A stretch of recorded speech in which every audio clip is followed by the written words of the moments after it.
السلام علیکم سټوډنټس. نننی چې زمونږ کم لیکچر دی نو هغه دی په ریفریکشن اف لایټ باندې چې لایټ ریفریکشن دی څه شی او وایي څه ته. نو نن به مونږ په ریفریکشن باندې بحث کوو.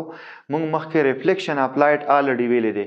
نو دا ریفریکشن نه دی، دا یو داسې فینامینا ده چې دا کله لایټ دا خبره هم یاد ساتئ خره ټولو نه مخکې چې دا ریفریکشن فینامینا هم په ټولو ویوز کې کامن ده. لکه څنګه مونږ ویلو کنه ریفلیکشن چې کامن ده په هر ویو کې د سرفیس نه به واپس راتمبیږي، نو دغه شان دا ریفریکشن چې کوم فینامینا ده په واټر ویوز کې هم شته، په ساوند ویو کې هم شته، په لایټ ویو کې هم شته چې د یو میډیم نه کله بل ته ځي نو څه چل به کېږي قصه مونږ وایو. خو دا ریفریکشن زم سره کوم فینامینا ده؟ کامن فینامینا اف آل ویوز. زه به ولیکم common phenomena of all waves. په ټولو ویوز کې زموږ سره ریفریکشن دا فینامینا به کیږي. اوس یې وایي څه ته؟ نو زه درته دوه ډیفینیشنز لیکم. ډیفینیشن یو لیکم مطلب صرف الفاظ به بدلي، نور ډیفینیشن یو دی. ټیک شو؟ دې خو وګورئ. The bending of light waves या light rays ولیکم when it move from one medium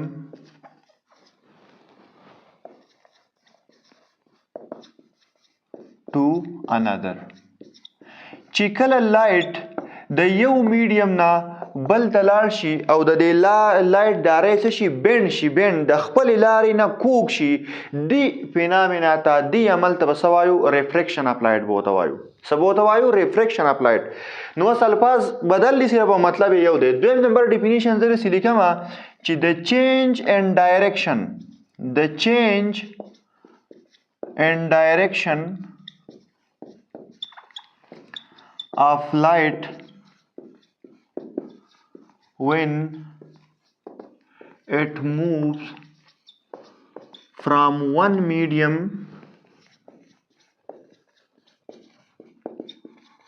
to another. چې دا رڼا نه د خپل لار نه څه شي؟ بینډ شي، د چینج خپل ډایرکشن چینج کی. د فینامینا ته به څه وایو؟ د فینامینا ته به وایو ریفریکشن. لکه ګورئ دی خوا زمو سره یو سرفیس دی او داسې سرفیس دی داسې جوړوم چې لکه یو خو زم سره ریفلیکټینګ سرفیس دی، کنه هغه رڼا بیرته راتمبوي، هغه ریفلیکټینګ سرفیس نه دی. داسې یو سرفیس دی چې د دې نه رڼا څه کېږي؟ لایټ پاس کېږي. دی لایټ څه کېږي؟ پاس کېږي. دی خو ګورئ دا زما سره یو سرفیس دی او کم سرفیس دی؟ زه ورته لیکم ریفریکټینګ سرفیس. ریفریکټینګ سرفیس به یو داسې سرفیس چې د دې نه به لایټ څه کېږي؟ پاس کېږي به تی یو ریفلیکټینګ سرفیس، هغې به رڼا بیرته راتمبوله. لکه دا بورډ ریفلیکټینګ سرفیس دی. نو ریفریکټینګ سرفیس دی. دا یو لایټ ویو را روان دی، ری را روانه ده، ری اپ لایټ. تاسو ری اپ لایټ پېژنئ په کومه لار باندې چې لایټ ټریول کوي هغې لار ته څه وایي؟ ری. دا راغی داسې دا زموږ سره چې دی دې ته موږ وایو انسیډنټ ری. ټول ډیفاین کو ها. انسیډنټ ری ورته وایي په دې کم پوینټ باندې چې د دې سرفیس سره وجنګېده دې پوینټ ته وایي پوینټ اف انسیډنس. څه ورته وایي؟ پوینټ اف انسیډنس. دې پوینټ ته څه وایي؟ پوینټ اف انسیډنس. په دې پوینټ اف انسیډنس باندې مونږ یو پرپینډیکولر جوړو دې سرفیس ته. څه جوړو؟ پرپینډیکولر. دی خو وګورئ کنټینیوس لاین جوړوم شیډډ. دی خو وګورئ په دې پوینټ اف انسیډنس باندې ما یو پرپینډیکولر جوړ کو دې سرفیس ته او دغه ته څه وایي؟ نارمل ورته وایي. څه ورته وایي؟ نارمل ورته وایي. اوس که تاسو خیال وکئ که نه پکار ده چې دا لایټ ریز هم سره داسې سیده تللی وي، پکار داسې ده. صحیح ده چې دا لایټ ری داسې سیده تللی وي، خو بره میډیم جدا دی او لاندې میډیم جدا دی. زه به دې ته ولیکم میډیم 1 او دې ته به زه ولیکم میډیم 2. اوس که څوک وایي چې دواړه میډیم سیمي نو چې دواړه میډیم سیم نو د ریفریکشن فینامینا به بیا نه کیږي. ګوره د ریفریکشن فینامینا به هله کیږي چې دواړه میډیم صحیح مختلفي.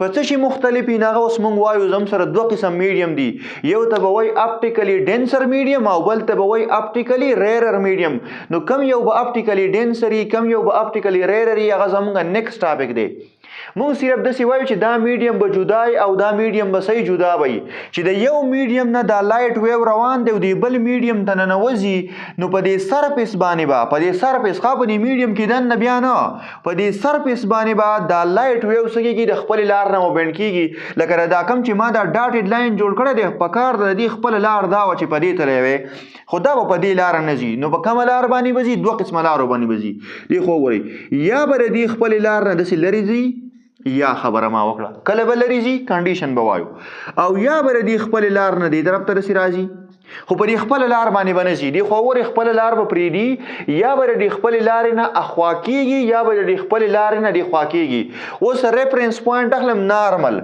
نو موږ وایو چې کله لایټ ویو یا لایټ ری د یو میډیم نه بل ته انټر شي نو په دې سرفیس دا بینډینګ به ګورئ په دې سرفیس باندې کېږي په دې ځای کې بینډ شو وګورئ دننه چې بیا روان دی نو ښه سیده روان دی دا بینډینګ به په کوم ځای باندې کېږي په دې سرفیس ریفریکټینګ سرفیس باندې به دا بینډینګ وشي چې دا بینډینګ وشو نو یا به د نارمل نه لرې شي او یا به نارمل طرف ته رانږدې شي دوه کنډیشن به موږ ما داسې نه دي ویلي چې د نارمل نه به لرې کېږي کله د نارمل خواله به راځي کله هغه زمونږ دویم لیکچر دی سیکنډ نن موږ صرف دا وایو چې د لایټ ری چې کله دا خپل ډایرکشن بدل کو دغه ډایرکشن چینج کېدو د عمل ته څه وایي د فینامینا ته څه وایي ریفریکشن ورته وایي څه ورته وایي ریفریکشن چې کله لایټ د یو میډیم نه بل ته ځي نو دا به خپل ډایرکشن خامخا چینج کوي خامخا به چینج کوي کله به نه چینج کوي نو کنډیشن شته هغه به وایو خو خپل ډایرکشن یې چې چینج کو د فینامینا ته څه وایي ریفریکشن ورته وایي څه ورته وایي ریفریکشن اوس زه د لیکم د ریفریکشن کاز یې لیکم ریزن یې لیکم ریزن وجه یې لیکم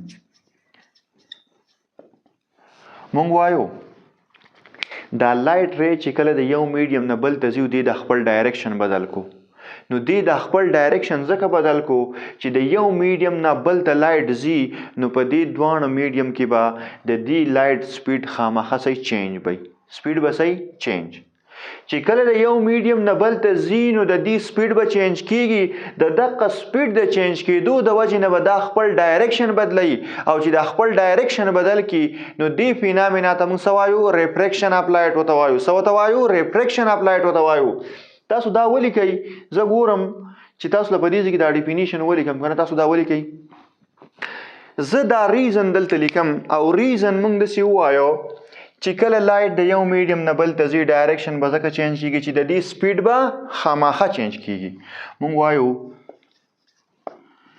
د لایټ bends from its path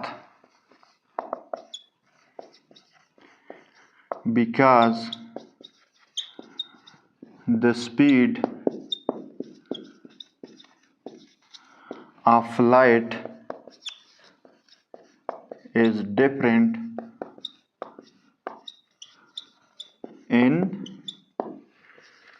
different medium पर different medium की बस speed of light सही बदल भाई different भाई द दक्का difference the वजह न बा द light द खपल पाथ न सकेगी bend कीगी बती द खपल लार न बा चेंज कीगी खपल डायरेक्शन बा चेंज कई और दी फिनोमेना तम सवायो रिफ्रैक्शन उस यो खबर याद साथी हाँ डायरेक्शन चेंज कीदल जरूरी दी ना डायरेक्शन चेंज कीदल जरूरी नहीं दी डायरेक्शन में पज़नी वक्त चेंज कीगी पज़नी वक्त के बने चेंज कीगी स्पीड चेंज कीदल जरूरी दी बिल्कुल जरूरी दी चिकल डिफरेंट मीडियम हो नो स्पीड बखामा चेंज कीगी चिकला डिफरेंट मीडियम हो नो स्पीड बखामा चेंज कीगी डायरेक्शन ब चेंज कीगी का न ब चेंज कीगी नो यदि पारा कंडीशन दी यदि पारा से दी कंडीशन दी नो द रिफ्रैक्शन द पारा डायरेक्शन चेंज कीदल जरूरी दी डायरेक्शन चेंज कीदल जरूरी नहीं दी चिकला यो मीडियम न बलते जी स्पीड बखामा चेंज की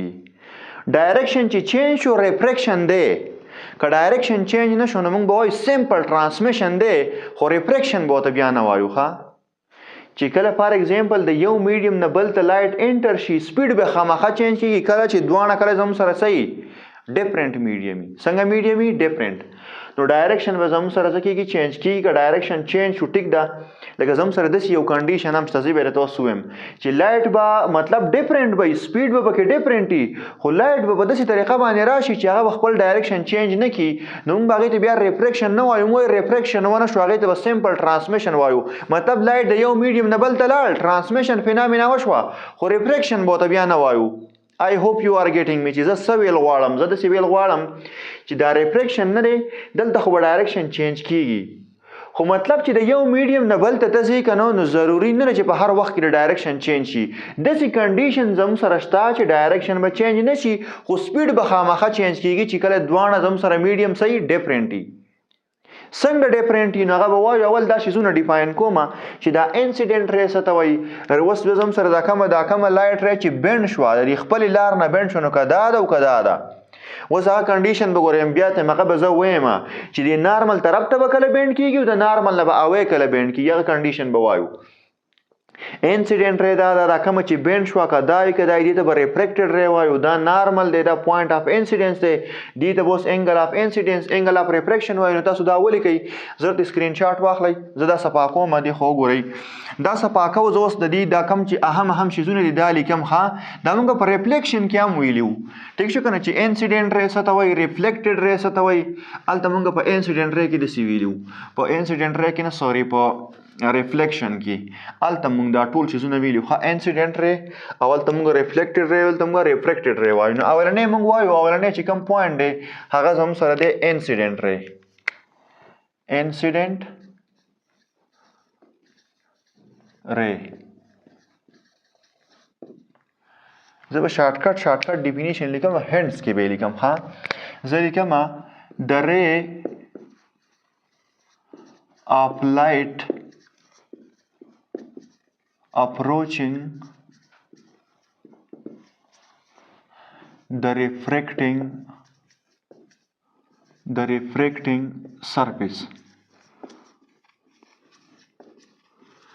کم ری اف لایټ چې د دې ریفریکټینګ سرفیس طرف ته اپروچ کوي، را روانه ده وته، دې ری ته به څه وایو؟ انسیډنټ ری. څه به ورته وایو؟ انسیډنټ ری. او اسکال انسیډنټ ری خو لیکلی شئ که نه؟ د اسکال قصه تاسو ته ما هوپ چې کړي که نه مې کړي، نو بیا ما ته ووایي چې ویې کړم درته. دویم نمبر زموږ سره دی پوینټ آف انسیډنس. پوینټ آف انسیډنس، پوینټ آف انسیډنس هغه پوینټ دی چې په دې باندې دا انسیډنټ ری د دې ریفریکټینګ سرفیس سره په کوم ځای کې ټچ کیږي، سټرایک کوي. په کوم پوینټ باندې چې دا سرفیس سټرایک کو، دغه پوینټ ته به څه وایو؟ پوینټ آف انسیډنس. د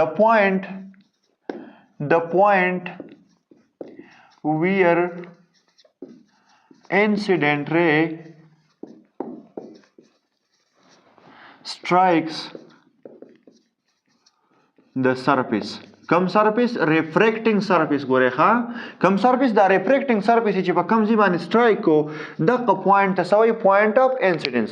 په دغه پوینټ به انسیډنس باندې موږ یو پرپینډیکولر جوړو، او دغه پرپینډیکولر ته څه وایي؟ نارمل ورته وایي. څه ورته وایي؟ نارمل. ما چې په دې بلیک مارکر جوړ کړی دی، دې ته څه وایي؟ نارمل. نو زه داسې لیکم چې د پرپینډیکولر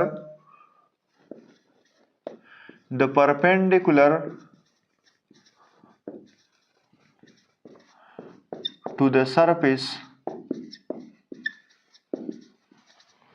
at point of incidence. پوینټ آف انسیډنس باندې چې سرفیس ته کم پرپینډیکولر دی، دغه پرپینډیکولر ته به څه وایي؟ نارمل به ورته وایي. اوس یو بل شیز ډیفاین کوم، دی خو وګورئ دلته چې دا کم د دې نارمل سره چې د انسیډنټ ری کومه زاویه جوړه کړل ده، دې زاویې ته به وایو انګل آف انسیډنس. څه به ورته وایو؟ انګل آف انسیډنس. د نارمل سره چې د انسیډنټ ری، ما د سرفیس خبره نه ده کړې، ښه، د سرفیس پرېږده، د سرفیس زما کار نشته. د انسیډنټ ری چې د دې نارمل سره کومه زاویه جوړه کړل ده، دې زاویې ته وایم انګل آف انسیډنس. انګل آف انسیډنس. the angle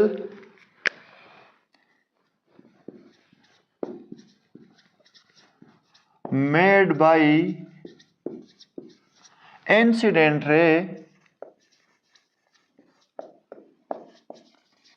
with نارمل انسیډنټ ری چې د نارمل سره کومه زاویه جوړه کړله دغه زاویې ته وایم انګل اف انسیډنس. اوس د دې ریفریکټینګ سرفیس نه بره خبرې موږ ټولې وکړې. انسیډنټ ری مې وویله، پوینټ اف انسیډنس مې وویل، نارمل مې وویل، انګل اف انسیډنس مې وویل. اوس د ریفریکټینګ سرفیس نه لاندې راځو ښکته.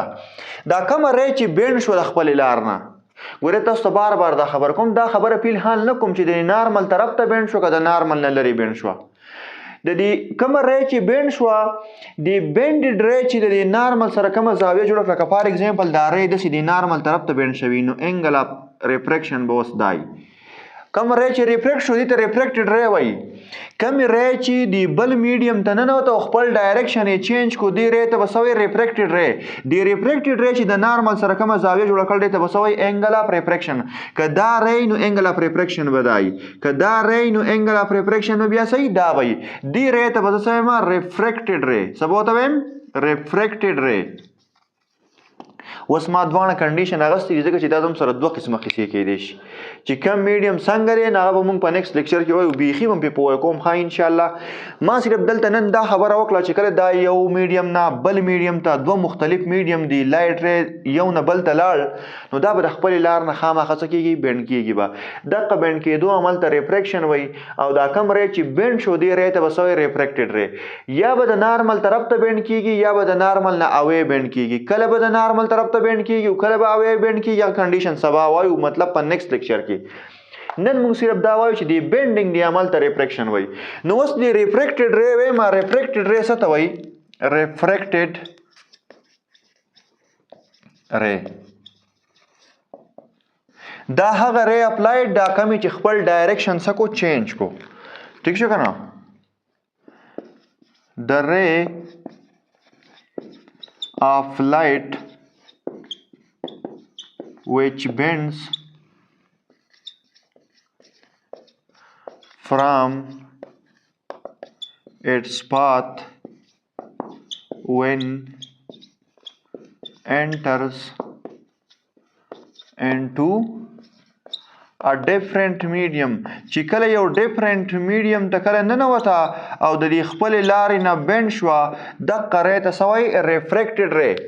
او د ریفریکټډ ری چې د نارمل سره کومه زاویه جوړه کړله دغه انګل ته څه وایي انګل اف ریفریکشن ورته وایي. څه ورته وایي انګل اف ریفریکشن.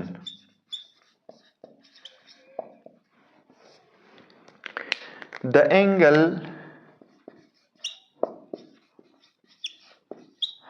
made by refracted ray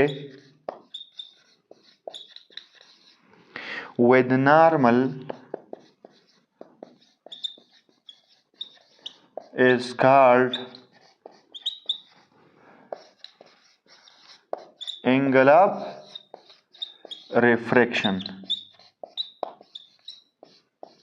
theta r بوته وایو.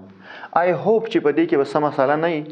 په نیکسټ لیکچر کې بیا موږ دا خبره کوو چې دا لایټ ری به لرې کله بینډ کېږي او دا لایټ ری به د نارمل طرف ته ټوورډز د نارمل به کله بینډ کېږي. نو د هغې لپاره به موږ اپټیکلی ډینسر او اپټیکلی ریرر میډیم وایو. او که د دې پو کې په دې ننني لیکچر کې چاته څه مسله وي نو تاسو په کمنټ سیکشن کې تپوس کولی شئ. تھینک یو ویری مچ.